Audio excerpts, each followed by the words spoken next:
The knock on my door came at 6:47 a.m. sharp. Two deputies stood on my grandfather's 100-year-old porch, their breath visible in the morning cold. "Sir, we received a report about illegal activity at this address. Mind if we take a look around?" I glanced past them at the perfectly restored ranch house, smoke curling peacefully from the stone chimney.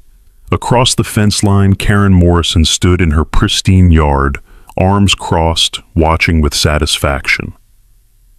What would you do if your neighbor called the police on you for living in your own family's home? Let me know in the comment, and hit like, subscribe if you'd like to help the channel grow. That little thanks button down below means a lot. If you've ever had someone question your right to your own land, tell me where you're watching from, because this story might hit closer than you think. 3 months ago, I thought the hardest part of inheriting my grandfather's ranch would be the physical restoration. The peeling paint, the warped floorboards, the stone chimney that hadn't drawn properly in decades. I was wrong. The hardest part turned out to be the neighbors who couldn't stand the sight of someone actually living in what they considered their perfect suburban bubble. It started innocently enough, or so I thought, with a woman in pressed khakis and a tennis visor walking up my gravel driveway on a Tuesday morning in October. The morning air still held that crisp bite that meant winter was coming to the valley, and I was hauling split oak from the woodpile when I first saw her. Karen Morrison, though I didn't know her name yet, picked her way carefully across the uneven ground in spotless white sneakers. Everything about her screamed subdivision perfection, the kind of person who probably had her grass measured with a ruler and her mailbox positioned to exact specifications. Behind her, I could see the neat rows of identical houses that made up Meadowbrook Estates, each one sitting on its perfectly manicured quarter-acre lot. The contrast between her world and mine couldn't have been starker. Where she came from, every shrub was trimmed to regulation height, and every fence post painted the approved shade of beige. My grandfather's ranch house sat on 12 acres of original homestead land, the deed dating back to 1903, when the Caldwell family first broke ground here. The house itself told the story of 4 generations who had worked this land hand-hewn oak beams that my great-grandfather had cut and shaped himself. Fieldstone foundation that had weathered a century of seasons, and wide plank floors worn smooth by decades of boots carrying the honest dirt of hard work. The walls held photographs spanning nearly 100 years, my great-great-grandfather in his cavalry uniform, my grandfather in his sheriff's badge from the 1960s, my father in his work clothes before he moved to the city and forgot where he came from. This wasn't just a house. It was a legacy carved out of raw prairie by people who understood that land ownership meant something deeper than a mortgage payment. Karen stopped about 10 feet from where I was stacking firewood, close enough to make her point, but far enough away to maintain what she probably thought was a safe distance. Her expression carried that particular blend of entitlement and disgust that comes from someone who has never had to work for anything she owns. "Excuse me," she said, her voice carrying the practiced authority of someone used to having people jump when she speaks. "I'm Karen Morrison, president of the Meadowbrook Estates Homeowners Association. I need to talk to you about the smoke coming from your property." She gestured toward my chimney as if it were belching toxic waste instead of the clean burn of seasoned oak. "We have air quality standards in this community, and your activities are affecting property values." I set down the piece of oak I was holding and wiped my hands on my jeans, taking a moment to study her. There's a type of person who believes that speaking loudly and using official-sounding titles gives them authority over everyone around them. I dealt with plenty of them over the years, and I could read Karen Morrison like a book, written in large print. The way she held herself, the deliberate use of acronyms, the assumption that everyone else would automatically defer to whatever she deemed important, it all painted a clear picture of someone who had confused being elected to run a small-time neighborhood organization with having actual legal power. "Ma'am," I said, keeping my tone level and respectful, "I appreciate your concern, but this property isn't part of your homeowners association. This land has been in my family since before your development existed." The slight tightening around her eyes told me she'd expected me to immediately apologize and promise to change whatever she'd decided was wrong. When that didn't happen, I watched her recalibrate, shifting into what I recognized as her next level of pressure tactics. "That may be true," she said, emphasizing the word may, as if my family's 100-year history was somehow in dispute, "but we're all part of the same community here. What affects one property affects all of our property values. I'm sure you can understand that." Her tone suggested that anyone who couldn't understand such obvious logic was probably too simple to be trusted with property ownership. "Perhaps we could work out some kind of arrangement. Maybe limit your burning to certain hours or certain days of the week. I'm trying to be reasonable here." I looked past her toward the housing development, where every yard looked like it had been designed by the same committee and maintained by the same lawn service. Not a single blade of grass out of place. Not one tree that hadn't been carefully selected from an approved list. Not one fence that wasn't exactly the same height and color as every other fence in the development. It was the kind of place where people paid extra for the privilege of having every detail of their property regulated by someone else's idea of perfection. "Mrs. Morrison," I said, "I understand you're trying to maintain standards in your development, but this isn't your development. This is private property that's been continuously occupied and improved by my family for over a century. I'm not burning anything illegal, and I'm not doing anything that requires anyone else's permission." That's when I saw the real Karen Morrison emerge from behind the veneer of neighborly concern. Her jaw tightened, and her voice dropped into what I'm sure she thought was a menacing tone. "Sir, I don't think you understand the situation here. This community has standards, and those standards exist for everyone's benefit. If you think you can just ignore them because you have some old piece of paper, you're mistaken." She pulled out her phone and made a show of opening what looked like a contacts app. "I know people at the county planning office. I know people in code enforcement. And I know how to make sure that people who don't want to be good neighbors find themselves facing very expensive problems." The threat hung in the air between us like the smoke from my chimney that had started this whole conversation. I'd heard this song before, though, usually from people who had a badge or a court order to back up their demands. Karen Morrison had neither, but she clearly believed that her title in a voluntary neighborhood organization gave her some kind of governmental authority. It was almost funny, except for the fact that people like her could cause real problems for people who didn't know how to handle their particular brand of bureaucratic bullying. "Ma'am," I said, "I think we're done here. You're welcome to contact anyone you think might be interested in your concerns, but I'd suggest you make sure you have your facts straight before you start making calls." She turned and walked back toward her development, her white sneakers flashing against the gravel with each sharp step. But before she reached the property line, she stopped and looked back over her shoulder. "You have no idea what you're dealing with," she called out. "This community protects itself, and we don't let outsiders come in and ruin what we've built." The word outsiders carried a particular venom that told me exactly how she saw anyone who didn't fit into her carefully controlled world. As I watched her disappear into her subdivision, I felt the first stirring of something I hadn't experienced in a long time. The sense that someone was about to make a very serious mistake about who they were dealing with. That evening I sat on the front porch with a cup of coffee, watching the sunset behind the oak trees my grandfather had planted 60 years ago.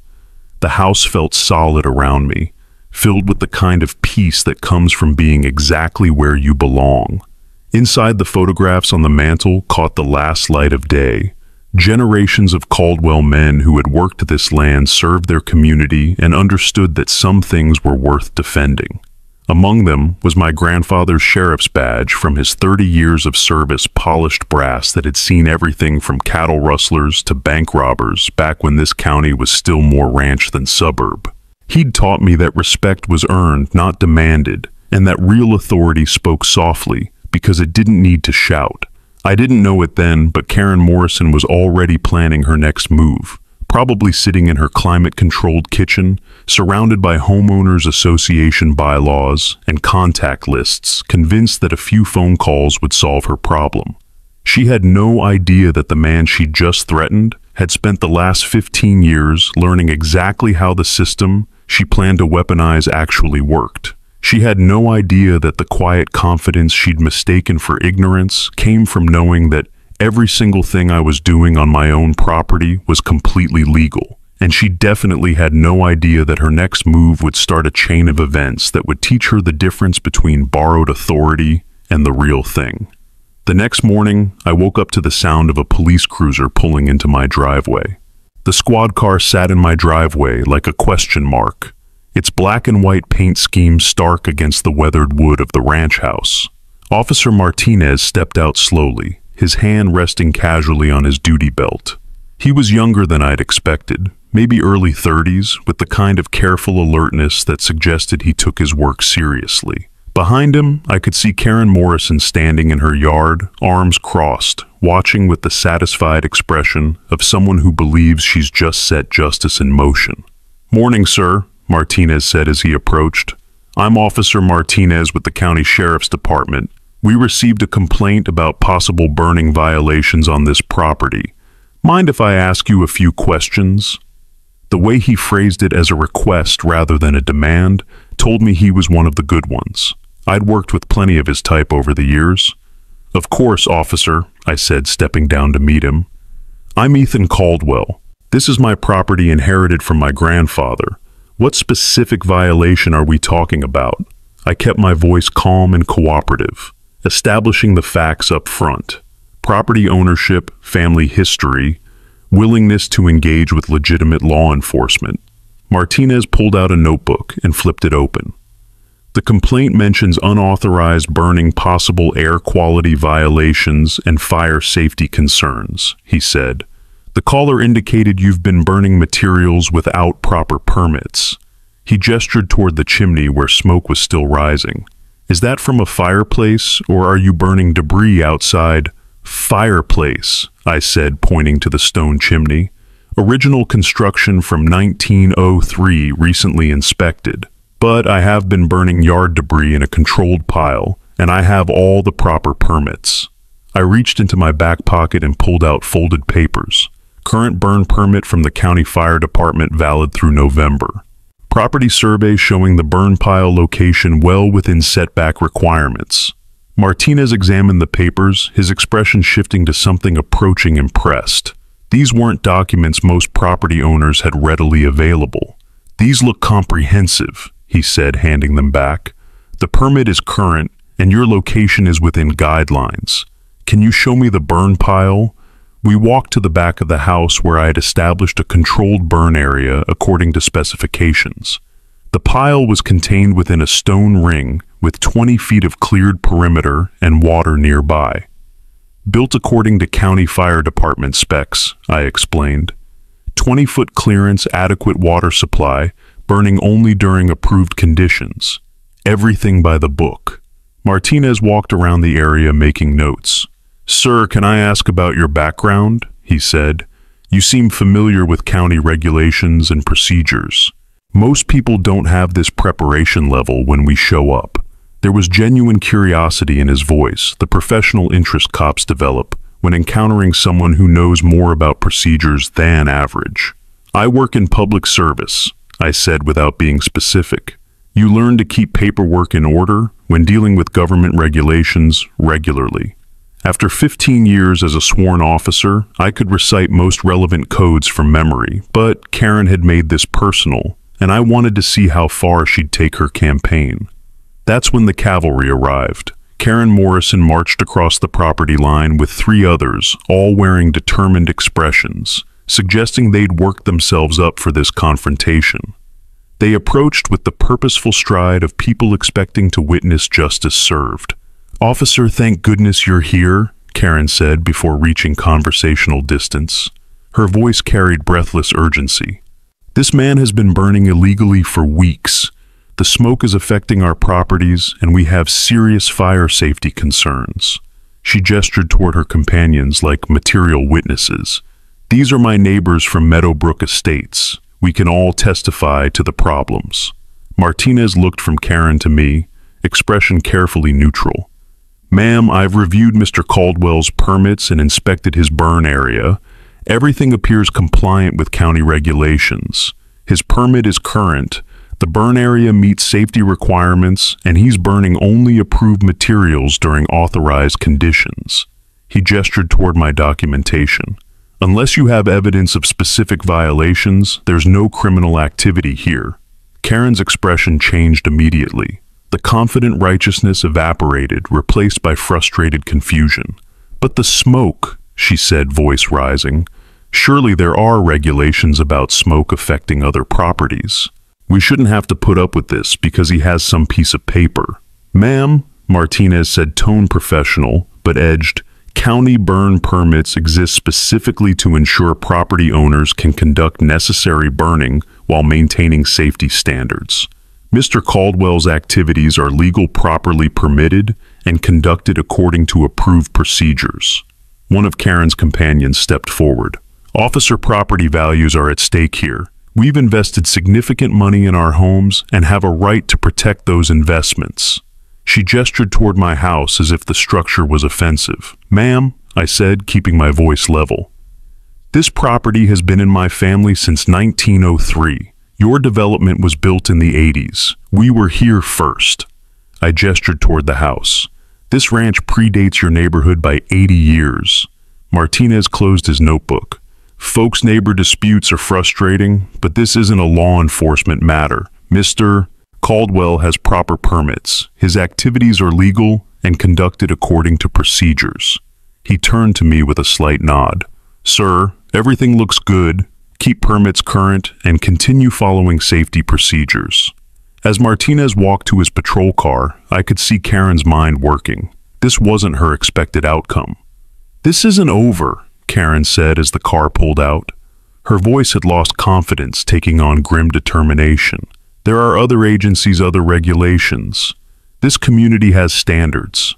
That afternoon, I called my grandfather's friend at the county recorder's office and asked him to pull complete files on both my property and Meadowbrook estates. If Karen wanted to play the bureaucracy game, I'd make sure I had all the pieces first. As evening fell, I reflected on the day's events. Martinez had been professional and fair. Karen had revealed herself as someone who confuses volume with authority. She had no idea her next move would begin a very expensive education. My phone rang as I headed inside. The caller ID showed an unknown number, but the voice was unmistakably Karen Morrison's. Mr. Caldwell, she said, tone carrying forced politeness, barely concealing hostility. I wanted to see if we might work something out. The phone call from Karen Morrison lasted exactly 3 minutes and 47 seconds. I know, because I started timing it the moment I recognized the fake sweetness in her voice. I think there might have been some misunderstandings today, she said, each word carefully measured. Perhaps we could meet somewhere neutral and discuss how we might coexist more harmoniously. Mrs. Morrison, I said, settling into my grandfather's old leather chair. I'm not sure what there is to discuss. Officer Martinez confirmed that everything I'm doing is legal and properly permitted. If you have specific concerns about county regulations, you're welcome to take those up with the appropriate authorities. I kept my tone neutral and professional, but I could hear the frustration building in her breathing. Well, that's just it, she said, and now the mask was starting to slip. I think there might be other issues we haven't explored yet. Building codes, zoning compliance, environmental impact assessments. A property that old, there are bound to be grandfather clause violations. The threat was subtle but unmistakable. She was letting me know that one failed inspection was just the beginning.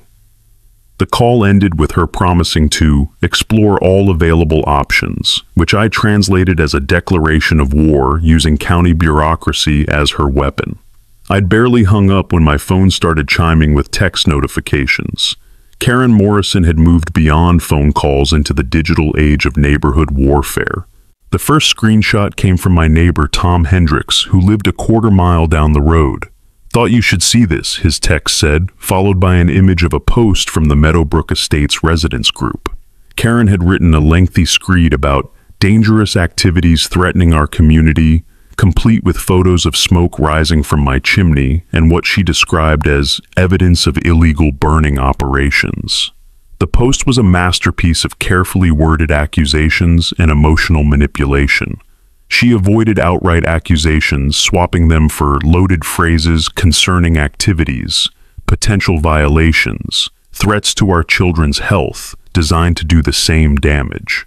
The comments section was already filling up with outraged responses from people who clearly hadn't bothered to check any facts. "Call the fire department," one person wrote. "This is exactly why property values are declining," added another. Within an hour, my phone was buzzing with more screenshots from different platforms.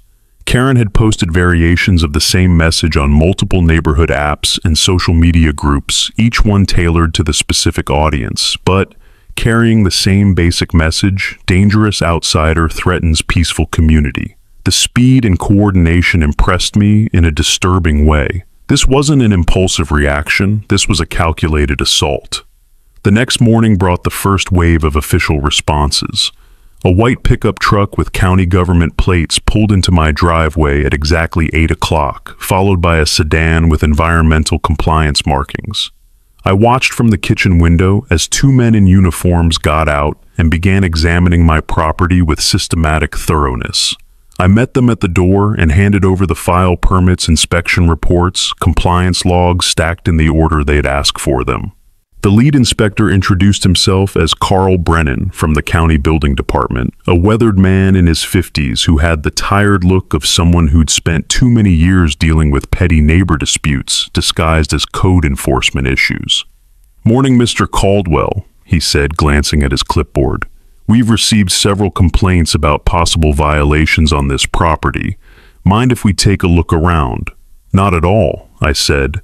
"You'll find current permits for all restoration work, burn permits for debris disposal, and inspection reports for electrical, plumbing, and structural modifications. Everything's been done according to code with proper oversight. When you have nothing to hide, cooperation becomes a powerful tool." Brennan flipped through the documents, his expression shifting from bureaucratic skepticism to genuine surprise. "This is comprehensive," he said. "Most people don't have this level of documentation, especially for older properties." And we spent the next hour going through every room with Brennan and his partner, examining everything from electrical outlets to load-bearing beams.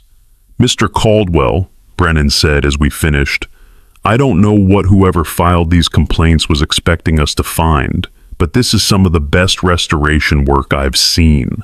We'll file a report indicating no violations found. All work appears properly permitted and executed." But I knew it wouldn't end Karen Morrison's campaign. If anything, the failed inspection would escalate her efforts. People like her don't give up when their first attack fails. They double down and look for new angles. Sure enough, by afternoon I was watching a news van pull up to the edge of my property, followed by Karen's distinctive silver SUV. The reporter was a young woman with perfectly styled hair and the aggressive enthusiasm that local news stations cultivate. She set up her shot with my house in the background, clearly planning to frame this as neighborhood conflict. Karen positioned herself just within camera range, ready to play, concerned citizens protecting her community. When they finished filming, the reporter approached my house. "Mr. Caldwell," she called out, "I'm Allison Ford from Channel 7 News. We're doing a story about the neighborhood dispute here. Would you like to comment on the concerns your neighbors have raised?" "Happy to talk," I said, walking down to meet them. "Though I'm not sure what dispute you're referring to. I'm restoring my family's historic property according to all applicable codes and regulations. County inspections this morning confirmed that everything is in full compliance." I kept my voice calm and factual, the tone of someone who has nothing to hide. The interview lasted about 10 minutes with questions about burning permits, neighborhood relations, and property values. I answered every question with documentation and facts referring to specific code sections and inspection results. By the end, I could see her enthusiasm cooling as she realized her conflict narrative was really just one neighbor making unfounded complaints. That evening, I received an unexpected visit from Tom Hendricks. He knocked on my door just as I was finishing dinner, holding a manila envelope and wearing a serious expression. "Ethan," he said, "I think you need to see what Karen Morrison has been up to. This goes beyond neighbor complaints." We sat at my kitchen table while Tom spread out printed copies of posts, messages, and documents that painted a disturbing picture of organized harassment. Karen hadn't just been complaining about my activities. She'd been researching my background, contacting agencies, and trying to build a case for having me investigated by multiple departments. "She's been telling people you're some kind of troublemaker who got relocated here after problems somewhere else," Tom said, pointing to one inflammatory post. "She's contacted the State Environmental Office, the Historical Preservation Society, and even tried to get the fire marshal involved. This isn't about smoke anymore, Ethan. She's trying to destroy your reputation and force you out." As I looked through the evidence Tom had gathered, I felt the familiar cold anger that comes from realizing someone has crossed the line from legitimate complaint into criminal harassment.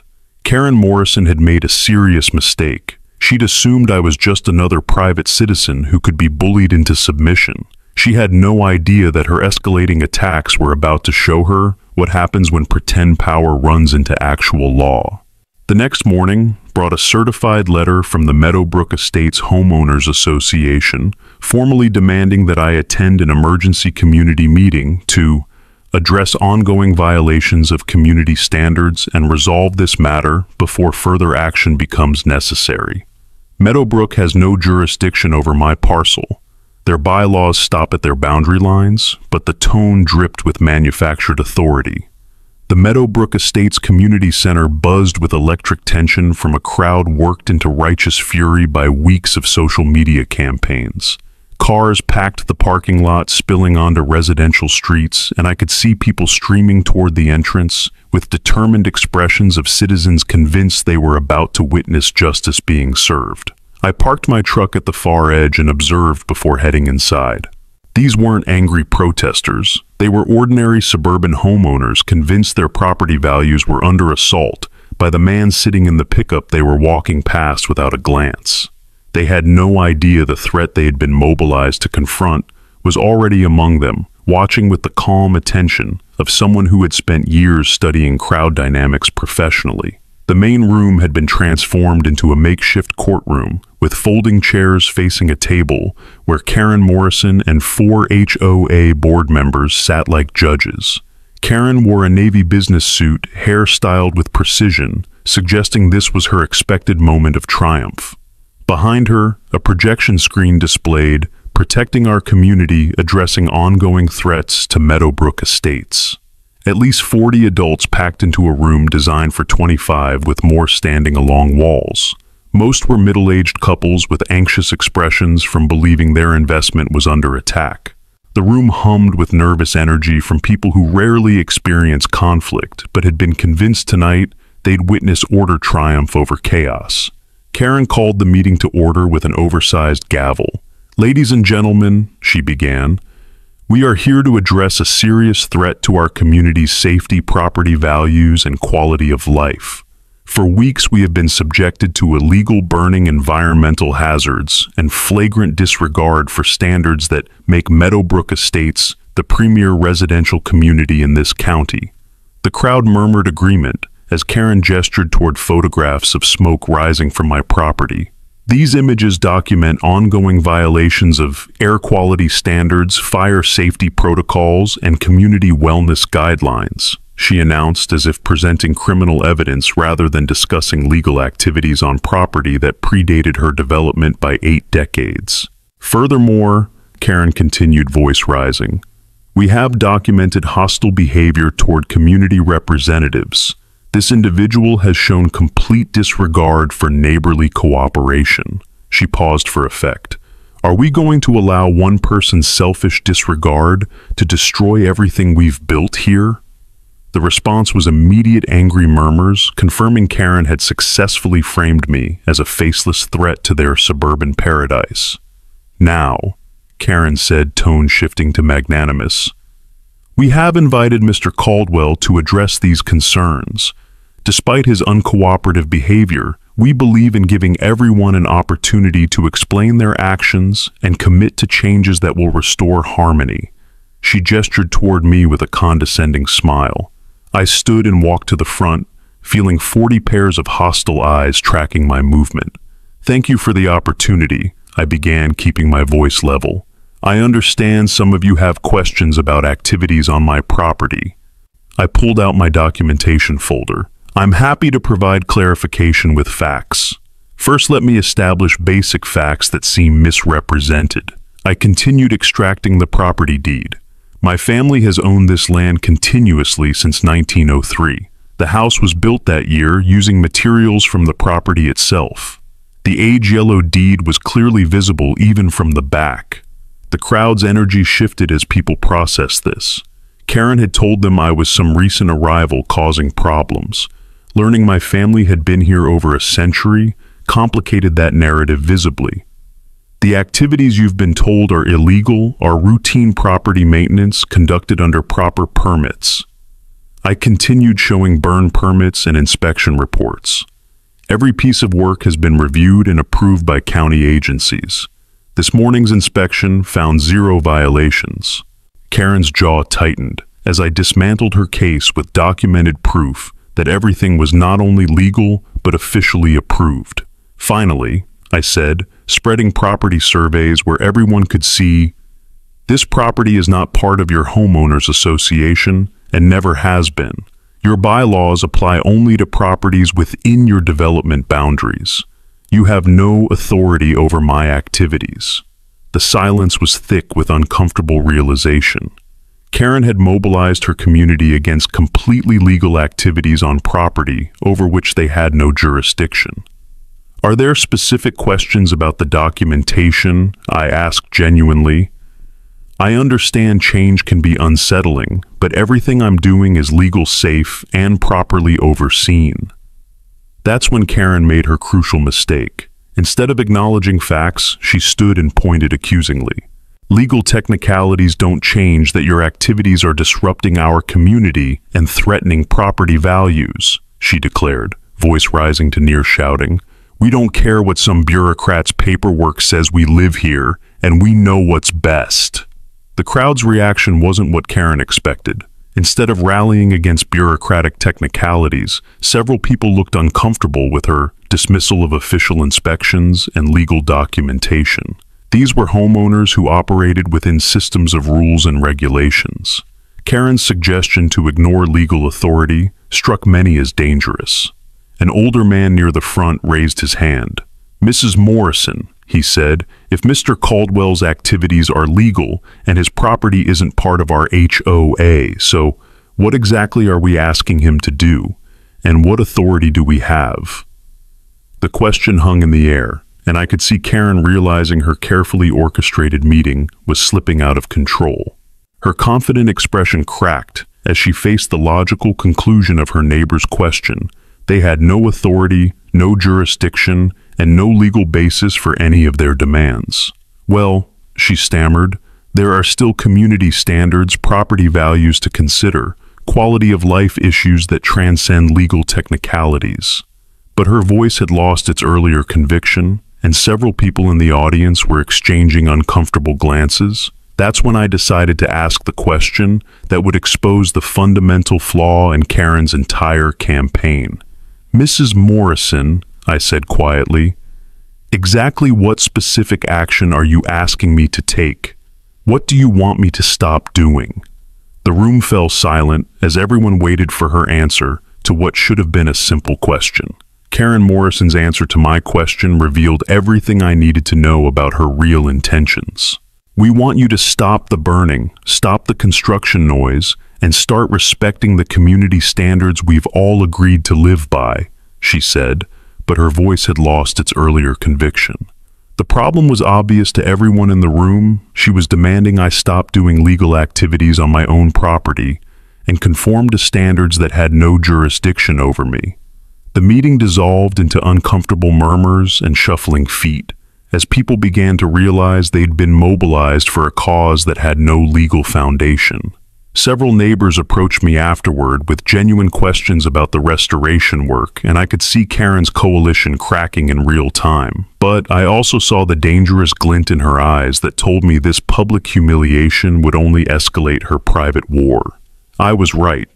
Over the next week, my phone rang with noise complaints every other day. Monday morning brought a call about suspicious activity that turned out to be me unloading lumber from a delivery truck. Wednesday evening, someone reported possible drug activity because I was working late with floodlights. Friday afternoon, Karen herself called in a domestic disturbance claim, apparently hoping that multiple squad cars and flashing lights would embarrass me in front of the entire neighborhood. Each time I met the responding officers with complete cooperation and documentation. Each time they left with apologies for the false call and increasingly visible frustration with whoever was wasting their time. By the end of the week, I had copies of 7 police reports that painted a clear picture of harassment through false complaints.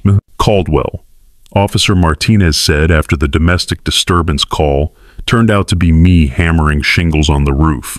I have to ask, do you have any idea why someone might be targeting you with these complaints?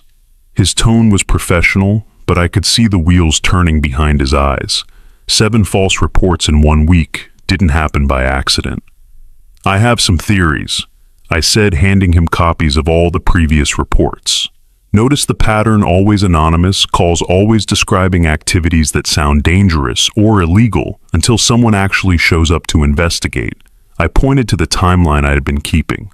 Also notice they're coming every 2 or 3 days, like someone's testing to see how often they can call before you stop responding. Martinez studied the pattern, his expression shifting from polite interest to professional concern. Sir, this looks like systematic harassment. Have you considered filing a complaint? He gestured toward the reports. Making false reports to law enforcement is a crime, and whoever's doing this is wasting significant department resources. I'm documenting everything, I said, which was true, but I want to make sure I have enough evidence to make it stick before I take any official action. What I didn't tell him was that I was conducting my own investigation into Karen Morrison's activities, using resources and techniques that weren't available to most private citizens. That evening, I spread out everything I'd gathered on my kitchen table: property records, HOA incorporation documents, county correspondence, and financial records that painted an interesting picture of how Meadowbrook Estates operated. What I found explained a lot about Karen's desperate attempts to control my property. The HOA had been claiming tax exemptions based on total acreage that included my ranch land, effectively collecting money from the county for property they didn't actually control. Worse, they'd been advertising the rural buffer zone provided by my property as a selling point for new homes, while simultaneously planning to petition the county for reclassification that would eliminate my grandfather's agricultural exemptions. Karen Morrison wasn't just a control-freak neighbor. She was protecting a financial scheme that had been generating thousands of dollars annually for her association through fraudulent claims and misrepresentation. My restoration of the ranch threatened to expose irregularities that could result in significant financial penalties and legal action against the HOA board. Armed with this information, I made a call to my old friend, Detective Diana Marsh, in the County Fraud Division. Sarah, I said, I need some advice about potential HOA financial irregularities. Off the record for now, but I think someone's been playing games with property boundaries and tax classifications. Ethan, she said, recognizing my voice immediately. What kind of trouble have you gotten yourself into out there in suburbia? Her tone was teasing, but I could hear the professional interest underneath. Sarah had been investigating financial fraud for 15 years, and she had a nose for cases that looked simple on the surface, but hid complex criminal activity underneath.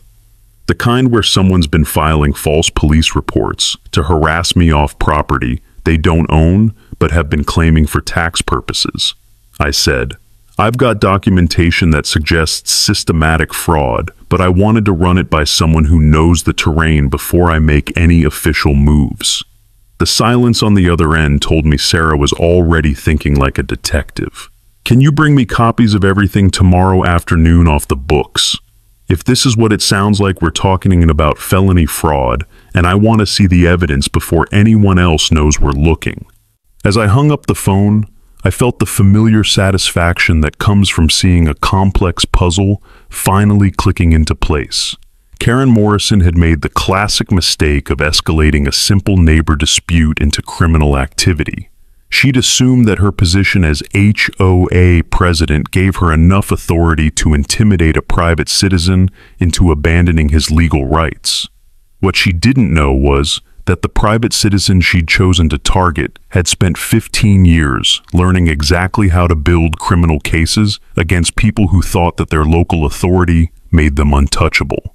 Tomorrow, I'd start the process of teaching her the difference between neighborhood politics and actual law enforcement. But first, I had one more call to make. As I dialed the number for the county assessor's office, I smiled at the thought of Karen Morrison's reaction when she discovered that her week of false police reports had accomplished exactly the opposite of what she'd intended. Instead of driving me away, she'd provided me with everything I needed to build a case that would expose her HOA's financial irregularities and potentially land her in serious legal trouble. The next morning, another police car came to my driveway, but this time the complaint was about threatening behavior toward HOA officials.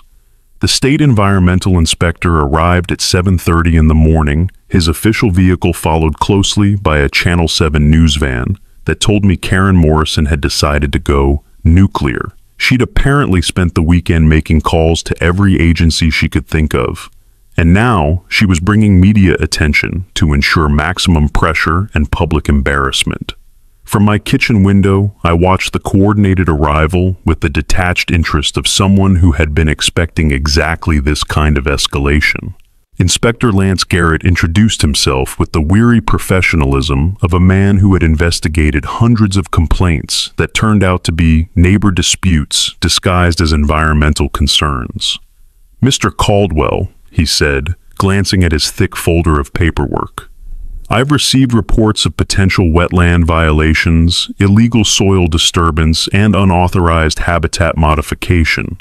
The complainant has provided extensive documentation and requested a comprehensive environmental impact assessment." "Of course she has," I said, leading him toward the back of the property where most of my restoration work was concentrated. "You will find that every activity on this property has been conducted according to environmental guidelines with proper soil testing, erosion control, and habitat preservation protocols." I handed him my environmental compliance folder, which had grown considerably since my first encounter with Karen's complaints. The news crew had set up their equipment at the property line, with reporter Allison Ford conducting an on-camera interview with Karen Morrison, while the inspector and I walked through my restoration sites. I could see Karen gesturing dramatically toward my property, no doubt describing environmental catastrophes that existed only in her imagination. The irony wasn't lost on me that she was standing in her chemically maintained lawn, warning about environmental damage to property that had been sustainably managed for over a century. "This is impressive work," Garrett said as we examined the erosion control measures I'd installed around the foundation repair sites. "Whoever designed this restoration really understood both historical preservation and modern environmental protection." He made notes in his report photographing the native plant restoration areas and the carefully managed burn sites that had triggered Karen's original complaints. "My grandfather taught me that taking care of the land was a responsibility that came with ownership," I said, which was true, but didn't mention that I'd also spent considerable time learning environmental law and restoration techniques as part of my professional development. "Every modification has been planned to enhance rather than degrade the natural systems that were here before suburban development changed the local ecosystem." The inspection took 2 hours, with Garrett examining everything from soil composition to water runoff patterns. His preliminary assessment was exactly what I'd expected: 0 violations, exemplary restoration practices, and a recommendation that other property owners in the area consider similar approaches to sustainable land management. But I knew the real test would come when Karen Morrison realized that her latest gambit had failed as spectacularly as all the others. "Mr. Caldwell," Allison Ford called out as the inspector finished his work. "Could we get your response to the environmental concerns that have been raised about your property?" She approached with her cameraman, clearly hoping to capture some kind of confrontation or defensive reaction that would make good television. "Sure," I said, meeting them halfway. "I prefer facts to rumors, though I'm not sure what environmental concerns you're referring to." Inspector Garrett just completed a comprehensive assessment and found that all restoration work exceeds state environmental standards. I gestured toward the inspector's vehicle, where Garrett was completing his paperwork, with the satisfied expression of someone whose time hadn't been completely wasted. The interview lasted about 15 minutes, with her asking about the neighbor complaints, my restoration methods, and my response to accusations of environmental irresponsibility. I answered every question with specific references to environmental regulations, restoration best practices, and the inspector's findings. By the end of the conversation, I could see her enthusiasm for the conflict narrative cooling as she realized her story was really about legal environmental restoration being opposed by neighbors who didn't understand sustainable land management. "We work in public service," I said when she asked about my background, keeping my answer truthfully vague. "Part of that job involves understanding how environmental regulations work and why they're important for long-term community health." It was a perfectly honest statement that revealed nothing about my specific role while establishing my credibility on environmental issues. After the news crew left, I received an unexpected visit from Tom Hendricks, who had been monitoring Karen's social media activities with the dedication of a professional intelligence analyst. He brought a new folder of printouts that documented Karen's expanding campaign beyond local complaints into what appeared to be a coordinated effort to involve state and federal agencies in her personal vendetta. "Ethan," he said, spreading the documents across my kitchen table, "this has gone way beyond neighbor disputes. She's been contacting environmental groups, historical preservation societies, and even federal agencies about your property. Look at this email chain where she's claiming you're destroying Native American archaeological sites." The documents revealed a systematic campaign of escalating false allegations designed to trigger investigations by every agency with potential jurisdiction over rural property. Karen had apparently spent considerable time researching environmental and historical protection laws, looking for any angle that might give her leverage over my restoration activities. The scope and coordination of her efforts suggested someone with significant time resources and a very personal motivation for wanting me gone. "She's also been spreading rumors about your background," Tom continued, pointing to several social media posts, "telling people you're some kind of disgraced law enforcement officer who got relocated here after problems somewhere else. She's building a narrative that you're dangerous and that the community needs protection from whatever you did before you came here." I studied the posts with professional interest, noting how Karen had crafted her accusations to stay just short of actionable defamation while still damaging my reputation. She was smart enough to use phrases like "I heard" and "people are saying" instead of making direct accusations, but the cumulative effect was a character assassination campaign designed to isolate me from any potential community support. "Tom," I said, "I appreciate you keeping track of this, but I want you to be careful about getting too involved. Karen Morrison is playing a dangerous game, and I don't want her targeting you for helping me." It was a genuine concern. People like Karen often expanded their attacks to include anyone they perceived as supporting their primary target. That evening, as I sat on my front porch, watching the sunset behind the oak trees my grandfather had planted, I reflected on how much Karen's campaign had revealed about her character and motivations.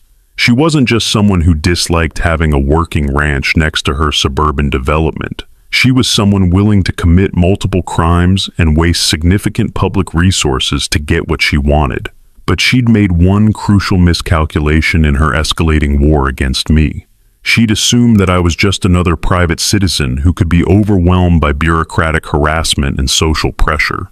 She had no idea that every false report, every defamatory social media post, and every attempt to weaponize government agencies was being carefully documented by someone who understood exactly how to build a criminal case against her. Tomorrow, I had a meeting scheduled with Detective Diana Marsh to review the evidence I'd gathered about the HOA's financial irregularities. After that, I planned to have a very interesting conversation with the county prosecutor about systematic harassment and abuse of government resources.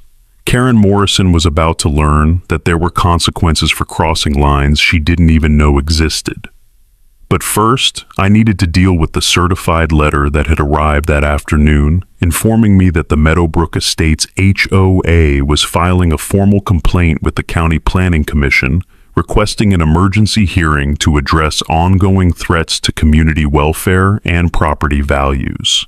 And the war was about to go completely public, and I was ready. The County Planning Commission hearing was scheduled for Thursday afternoon, and by 3 o'clock the gallery was packed with what looked like half of Meadowbrook Estates. Karen Morrison had mobilized her troops one final time, convinced that an official government forum would finally give her the authority she needed. She sat at the complainant's table in another expensive business suit, surrounded by stacks of documents, prepared like evidence in a criminal trial. I took my seat with a single folder and the calm confidence of someone who had spent considerable time in courtrooms.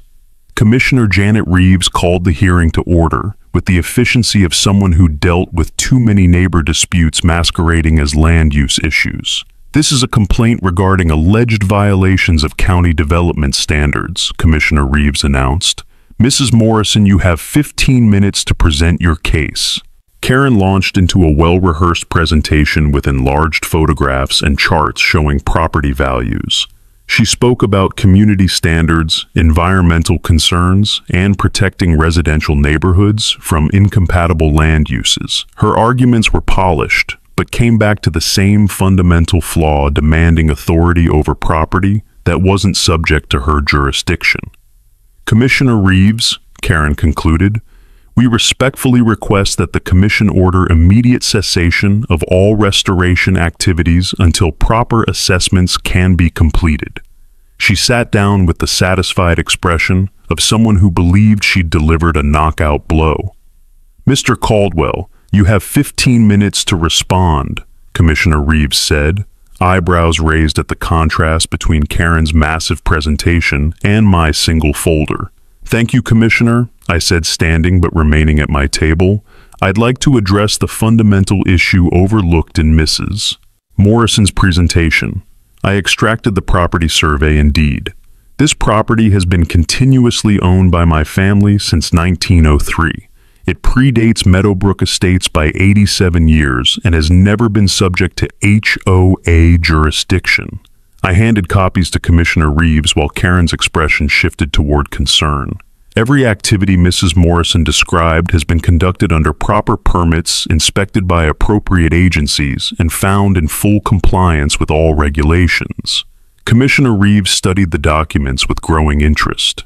"Mrs. Morrison, do you have evidence that Mr. Caldwell's activities violate county regulations as opposed to your association's preferences?" That's when Karen made her crucial mistake. Instead of acknowledging her complaint was about preferences rather than violations, she doubled down.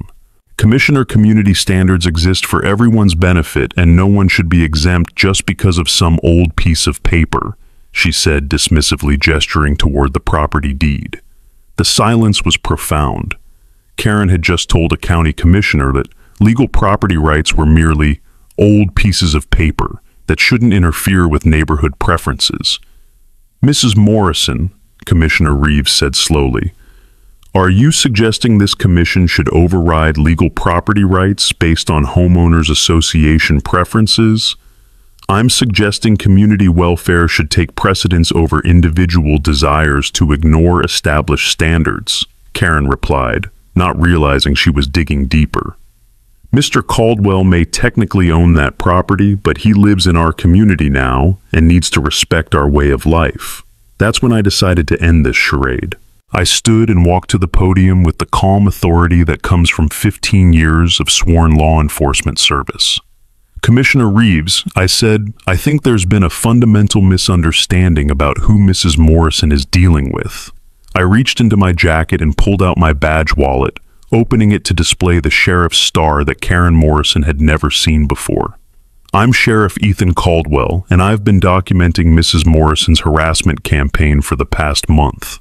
I placed copies of all the false police reports on the commissioner's desk. 7 false reports in 2 weeks, systematic defamation, and now an attempt to use county resources to resolve what is essentially a criminal harassment case. The reaction was immediate and electric. Karen's face went completely white as she stared at the badge that explained everything she hadn't understood about my calm responses. The neighbors who had come to support her began looking at each other with dawning horror as they realized they'd been mobilized in a harassment campaign against the county's chief law enforcement officer. Mrs. Morrison, I continued facing her directly, you've spent the last month filing false reports, making defamatory statements, and attempting to weaponize government agencies against a fellow citizen.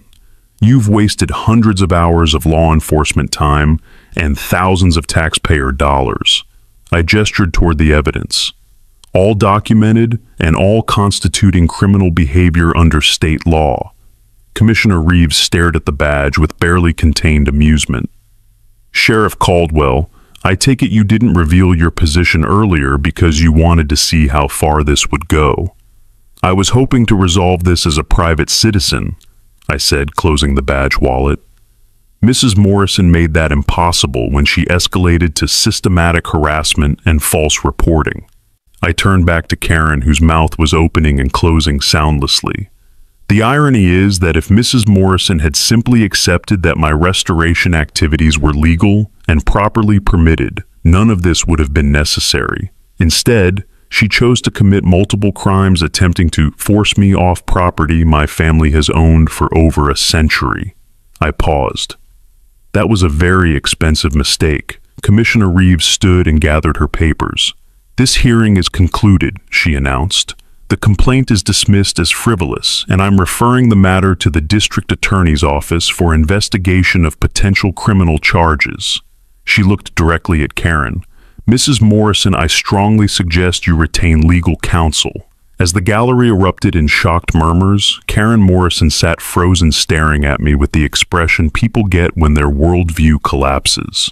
She had spent a month trying to intimidate someone she thought was powerless, only to discover she'd been committing crimes against the one person in the county with both the authority and evidence to hold her accountable. Sheriff Caldwell, she whispered. I didn't know. If I had known who you were, I never would have. She trailed off, realizing that admitting she wouldn't have committed crimes against a law enforcement officer was also admitting she had committed crimes against someone she thought couldn't fight back. Mrs. Morrison, I said quietly, the problem isn't that you didn't know who I was. The problem is that you thought it was acceptable to harass anyone regardless of their position. Legal rights don't depend on job titles, and criminal behavior doesn't become acceptable when the victim isn't wearing a badge.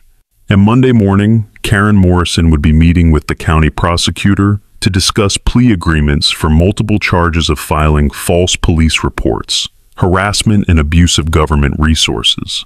The first thing I noticed Saturday morning was the small group of people standing on my front porch. For a brief moment, the sight of neighbors at my house triggered alert instincts from 15 years of law enforcement. Then I recognized Tom Hendricks among them, and my defensive tension relaxed into curiosity about what had brought half a dozen Meadowbrook Estates residents to my door at 8 a.m. Sheriff Caldwell, said the older man who had asked the crucial question at Karen's meeting, stepping forward, I'm Kent Riverside, and we owe you an apology. Several apologies, actually. Behind him, faces ranged from embarrassed to genuinely remorseful people who realized they'd been on the wrong side of something much more serious than a neighborhood dispute. We had no idea what Karen was really doing, said a woman I recognized from the hearing. When we saw the news coverage and learned about the false police reports, we realized we'd been part of something that went way beyond community standards. She gestured toward the others. We wanted to apologize personally for our role in what happened. I invited them onto the porch, where we spent an hour having the honest conversation that should have happened months ago. They asked about the restoration work, the legal issues, and what it had been like receiving Karen's escalating campaign. Several admitted they'd been uncomfortable with her tactics, but had trusted her judgment as HOA president. "What really bothers me," Kent Riverside said, "is that if we just talked to you like neighbors instead of treating you like a threat, none of this would have happened. Karen convinced us you were some dangerous outsider, when really you were honoring your family's history on century-old land." By the time they left, I had invitations to 3 barbecues and offers to help finish the restoration. Karen's campaign to drive me away had ultimately integrated me into the community more than years of quiet coexistence might have accomplished.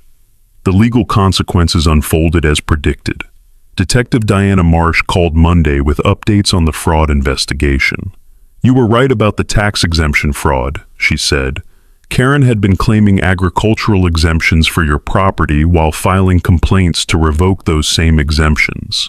The county assessor is looking at potential fraud charges. Karen's criminal charges were resolved through a plea agreement requiring 200 hours of community service anger management counseling and a public apology for wasting law enforcement resources. She was removed as HOA president and banned from leadership roles for 5 years. 3 months later, I received a surprising invitation. The Meadowbrook Estates HOA, under new leadership, was hosting a community appreciation event and requesting my attendance as guest of honor. They wanted to publicly acknowledge their mistakes and demonstrate commitment to better neighborly relations. The event took place on a beautiful Saturday afternoon. The new HOA president, retired teacher Margaret Thompson, introduced me with a speech acknowledging past conflicts while focusing on future cooperation. Sheriff Caldwell has shown us that being good neighbors means respecting each other's rights, not controlling each other's choices, she said to enthusiastic applause. I spoke briefly about understanding legal boundaries and how conflict resolution works best with honest communication rather than assumptions. But the most meaningful moment came when several families requested tours of the restored ranch house, genuinely interested in the history and craftsmanship that had preserved my family's legacy. That evening, sitting on the front porch, watching sunset behind my grandfather's oak trees, I reflected on the complete transformation from those first confrontational encounters. The ranch house was finally complete, honoring both historical authenticity and modern safety standards. The community that had viewed me as a threat now saw me as a neighbor worth knowing. The legal system had worked exactly as designed, protecting individual rights while holding people accountable for abusing authority they didn't possess. Inside, my grandfather's sheriff badge hung next to his photograph, joined now by my own badge in a display honoring both our service. The continuity felt right, 4 generations of Caldwell men who understood that real authority comes from serving others rather than controlling them, and that justice works best when applied fairly, regardless of who's involved. 6 months later, Karen Morrison approached me at the downtown farmers market. "Sheriff Caldwell," she said quietly, "I wanted to thank you for not pushing for jail time during plea negotiations. I know you could have made things much worse for me."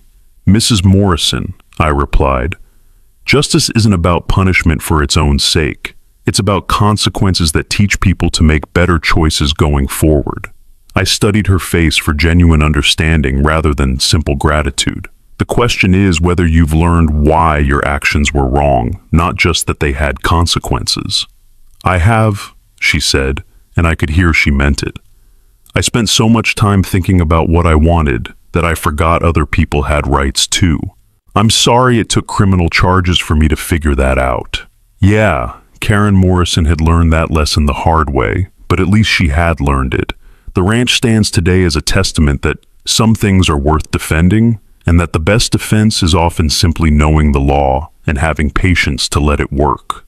My grandfather would be proud that his badge and his land are both still serving justice just as he intended.